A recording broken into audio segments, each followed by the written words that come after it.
FIFA র্যাঙ্কিংয়ে উন্নতি হয়েছে বাংলাদেশের। এশিয়ান কাপ বাছাইয়ের তৃতীয় রাউন্ডে ভারতের বিপক্ষে গোল শূন্য ড্রয়ের পরও 2 ধাপ এগিয়েছে হেভিয়ার কাবরেরার দল। 904.16 পয়েন্ট নিয়ে বাংলাদেশ 185তম স্থান থেকে উঠে এসেছে 183 নম্বরে।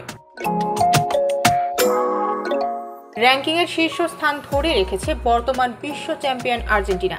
বিশ্বকাপ বাছাই পর্বে উরুগুয়ে ও ব্রাজিলের বিপক্ষে টানা জয় তুলে নেওয়ায় তাদের পয়েন্ট বেড়ে হয়েছে 1886.16। অন্যদিকে ব্রাজিল এই উইন্ডোতে 1 জয় ও 1 হারের ফলে 1776.03 পয়েন্ট নিয়েও আগের মতোই 5 নম্বরে রয়েছে।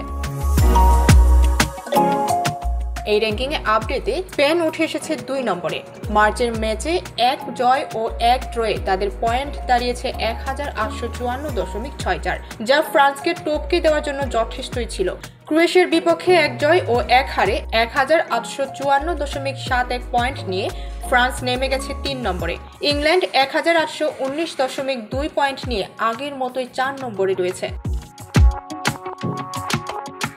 নেদারল্যান্ডস 1752.44 পয়েন্ট নিয়ে উঠে এসেছে 6, আর পর্তুগাল 1 জয় ও 1 হারে 1 ধাপ পিছিয়ে গেছে 1750.08 পয়েন্ট নিয়ে তারা এখনো 7 নম্বরে।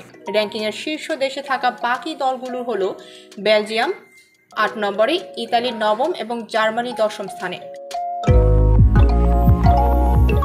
এই আপডেটে সবচেয়ে বড় উন্নতি করেছে মিয়ানমার। 7 ধাপ এগিয়ে তারা এখন 162তম স্থানে রয়েছে।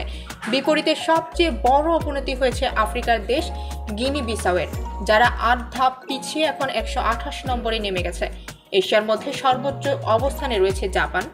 1652.64 পয়েন্ট নিয়ে তারা আছে 15তম স্থানে। ডেস্ক রিপোর্ট, ভোরের পাতা।